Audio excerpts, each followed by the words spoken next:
Usap-usapan ngayon online ang di umano'y ipapakulong ni DOJ Secretary Boying ang mga banateros o grupo ng vloggers na nag-interview kay DG Bantag sa pagharap ni Boying sa Senado upang pag-usapan sana. Ang court in contempt ng mga vloggers ay question ito ni Senador KOKO Pimentel.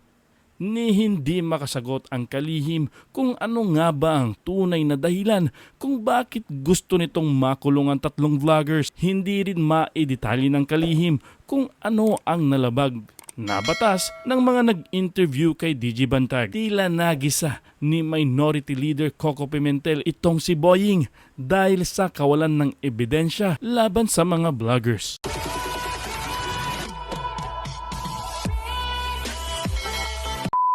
Out everything before Sir, before you say these things, pa-chilling effect ang resulta niyan eh. Sir, honestly, I try not to watch it because I'm the one being alluded to in the interview and I don't want to watch it. I don't want to waste my time. Tinutukoy yung tatlong vloggers? Ano ba yan? Kasi marami ako na, can you identify and the incident itself? For the record, just to be part of the records of this committee hearing. Sino po ba? Ano Hindi ako nanonood no. Ang napanood ko is the press conference of our secretary. So secretary, if you can identify the 3 vloggers na gusto mong pailan ng contempt charges before the court. Ano po yung insidente? Kasi ang dami pong... Oh. Sir, sorry, I don't have their names now, sir. I cannot. Mr. Bantag. Okay. Issue secretary with the 3 vloggers. Sino to? Hindi ko sinusundan yung mga vlogger na yun, pero nasundan ko yung issue na papakulong mo rin yung 3 No, sir, vloggers. maybe the message is really the person they interviewed a person wanted by the law. A person wanted by the law never appeared to respect the jurisdiction of our legal system. So they interviewed somebody like that. So may standing warrant of arrest po yan. But when you interview somebody like that, you're already telling the people it's okay to flout the law. And probably it's contempt of court, sir. As I said in our press conference.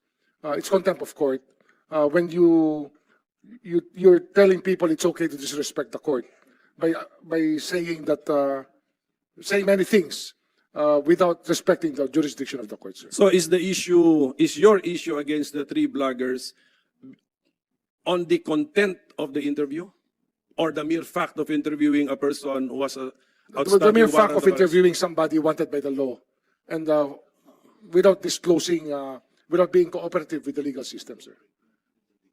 all of a sudden it becomes their fault?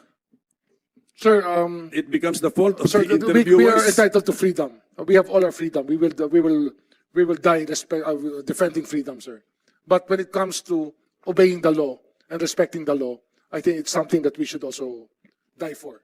We also have to make sure that people still respect our legal system. Yun ang point ko, what was the law being violated? Because they interviewed, did they interview in person Sir, it's just or one- Zoom? sir, Was it on Zoom or an in-person interview?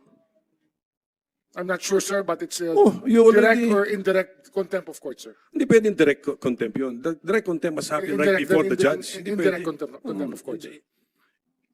You didn't even know what happened and you already have formed that it's a possible indirect contempt.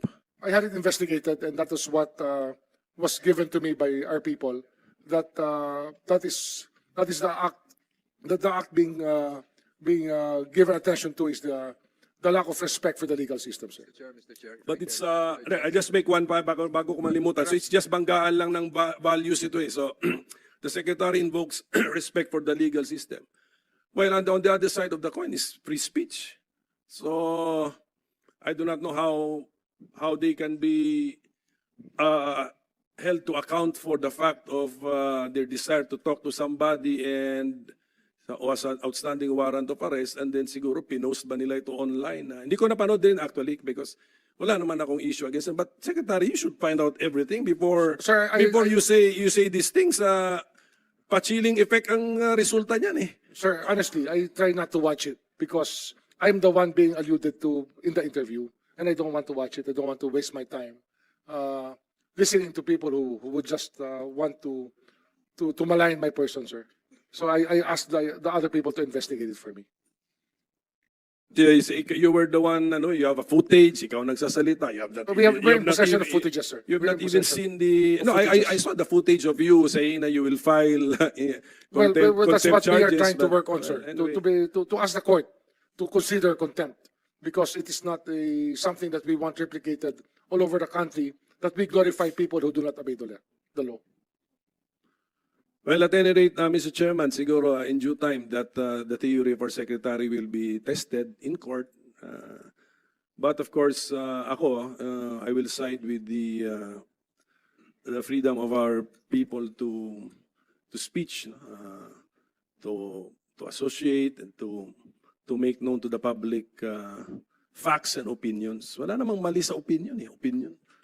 So at any rate, Mr. Chairman, I think our senior lawyer in the Senate wants to say something, No, Mr. I just Chairman. would like to, Are you with the done permission. with your questioning? Hindi pa, pero is my time over, Mr. Chairman? You've had two and a half rounds already. in one round, Baka- we've been very liberal. The time consumed by Senator Bato was counted against me, Mr. Chairman. Sige, siguro sa next round na lang We'll kay give a chance I'll to- go to the COA findings. Meron niya sa maraming COA findings. Okay, thank And you. even PCGG siguro because tatanungin ko na lang kayo Donate half of my time to the good minority leader. Perhaps he can still apprise this committee. Sino ba yung tinutukoy yung tatlong vloggers? Ano ba yan? Kasi marami ako na, can you identify and the incident itself? For the record, just to be part of the records of this committee hearing. Sino po ba? Ano hindi ako nanonood noon. Ang napanood ko is the press conference of our secretary. So secretary, if you can identify the 3 vloggers na gusto mong pailan ng contempt charges before the court. Ano po yung insidente? Kasi ang dami pong... Oh. Sir, sorry, I don't have their names now, sir. I cannot answer that question now. Sir, Mr. Chairman, how about yung kwan, sir? Yung wanted person na in-interview nila. The interviewee. Interviewee, yeah. The interviewers, May- hindi pa natin alam kung sino, but the interviewee, the subject. Mayroon, The subject was Mr. Bantag. okay. Thank you, Mr. Chairman. Secretary. Thank you, Mr. Out everything before Sir, you say these things, pa-chilling effect ang resulta niyan eh. Sir, honestly, I try not to watch it because I'm the one being alluded to in the interview, and I don't want to watch it. I don't want to waste my time.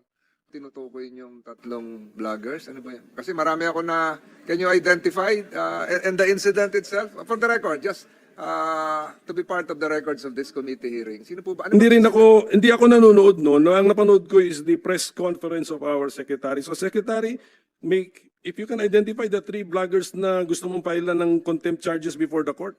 Ano po yung insidente? Kasi ang dami pong... Oh. Sir, sorry, I don't have their names now, sir. I cannot. Mr. Bantag.